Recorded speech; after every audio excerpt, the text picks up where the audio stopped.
So I'm guessing why you're here is because you're about to sculpt your own pet or maybe somebody's pet. Hi, I'm Esther. Welcome back to the Zesty Esty channel. In this video, I'm going to show you my process in sculpting a custom pet order. I'm going to walk you through the 4 things that really make a difference between a blob with ears and somebody's actual beloved pet. Number 1, color. You need to get this right from the start. Number 2, proportions. Does this pet have a tiny head, a long torso, a wiry tail? This stuff matters. Number 3, texture. Is the fur wiry? Is it smooth? Is it curly? This is going to make or break the look. And number 4, shading and details. This is where you really bring that pet to life. I'm going to walk you through each of these as I work on this little guy. I'm going to be sharing some tips and tricks with you along the way so that you can also sculpt a custom pet that's going to look cute, realistic, and that hopefully you'll be happy with. So let's get into it. So before I start sculpting any custom pet, I make sure that I have the right kinds of pictures with the right kinds of lighting so that I have a good reference point. I like to use at least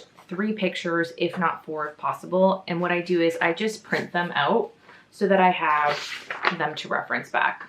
So the custom order that I'm currently working on is for 2 different pets. We have Mia and we have Nina. So there's different angles here, which is great. I've got one on a more upwards angle, we've got a more downwards angle, and one to the side. This really helps a lot when you're sculpting. Similarly here, we have 4 pictures of this lovely pooch. We've got a top angle, we've got a side angle, front angle, we've got the full body as well so we can see how big she is and we can see the proportions of her head to her body. When starting off, I like to use the right color of clay. This one's easy because the dog I'm working on is pretty white, so naturally the base color will also be white. In this case, the base color is lighter and the darker details will be added later with pastels. If you were sculpting a pet that had a dark base coat with lighter details, you'd do the opposite. So you'd use a darker color clay and then shade in the lighter details with pastels. I like to begin by working on the head. I start with a ball and then I use my hands to shape the eye sockets and the snout. I'll use my blade to cut along the sides and trim the extra clay until it starts taking the right form and shape. I find that making the eye sockets a little deeper helps with a more realistic look, and you can always build on top of them after adding the eyes. When adding the eyes, you want to pay attention to how far away they are from the top of the head and the snout or mouth.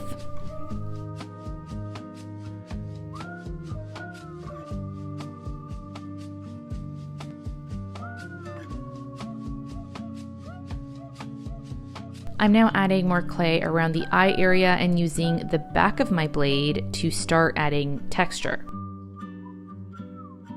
The back of the blade is a little bit duller and I prefer the look it gives compared to the front.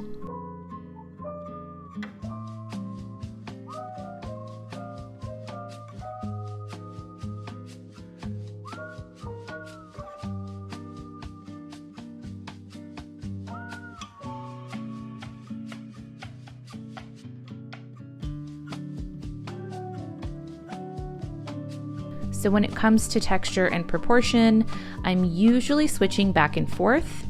Nina's snout is a little bit more upturned, so I'm using this tool to press in between the eye area to give that effect.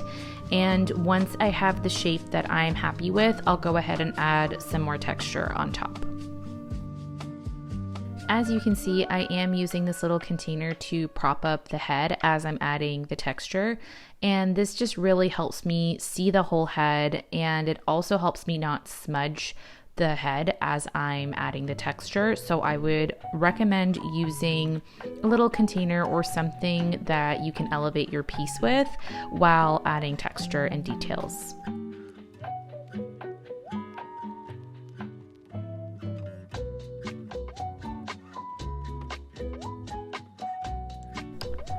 For the nose, I made sure to get the right base color by using a muted, darker pink that I'll later shade for more dimension. This is definitely one of those details you want to get right.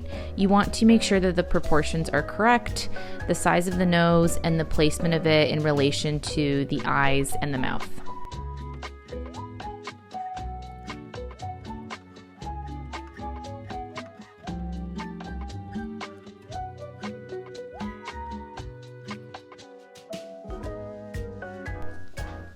I like to use a variety of clay tools as well as nail art tools to get the little details like the nostrils and the line on the top of the nose. Using tools is going to be very helpful for these little tiny details.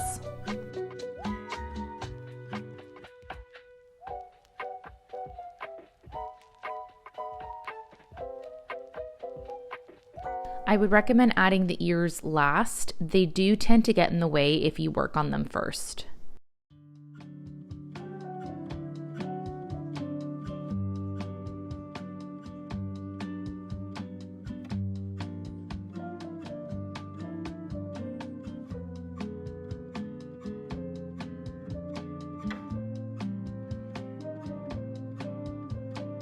And now I'm adding some wispy pieces on top of the eye area to make the fur stand out a little bit more.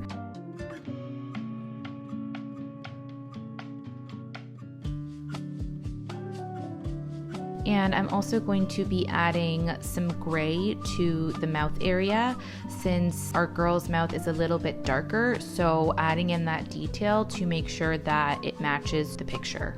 Now that the head is done, I'll move on to the body, and I'm going to be honest, I don't really spend too much time on it.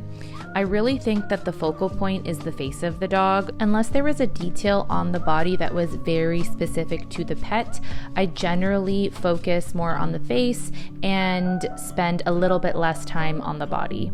I'm going to sculpt her seated because the piece will be easier to handle and sculpt this way. And this is definitely a trust the process moment. It kind of looks like a sad chicken right now, but we're not judging, we're sculpting, and we're gonna trust that she's gonna look great.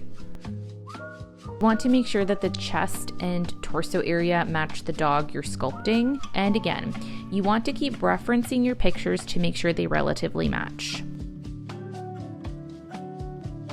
Before adding the head, I'm doing my best to add as much texture as possible. After adding the head, it's a little harder to reach certain areas.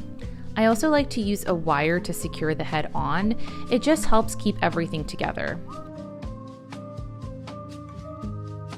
Now it's time for details.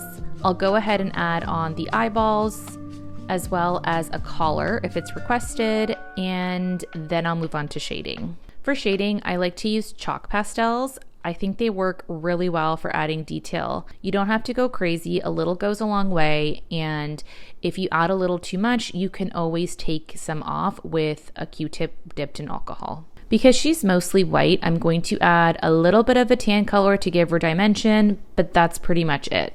I bake according to the Craft Smart clay instructions, 275 Fahrenheit for about 15 minutes per 6 millimeters of thickness. After baking her, this is what she looks like. For pretty much all of my polymer clay pieces, I use UV resin to seal them. I would highly recommend sealing them with UV resin or something that's going to make your piece more durable and lasting.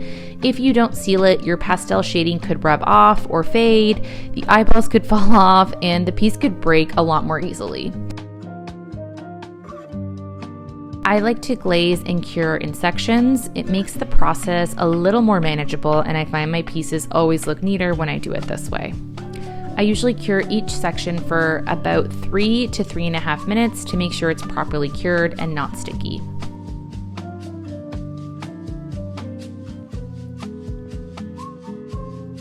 And that's it. Here are the results. I think she turned out great. And here she is with her sister. They look so cute together. Thank you so much for watching. If you like this video and or if you like seeing clay pets being brought to life, feel free to let me know in the comments, and I'd love if you'd subscribe. I hope you have a great day. See you soon. Bye.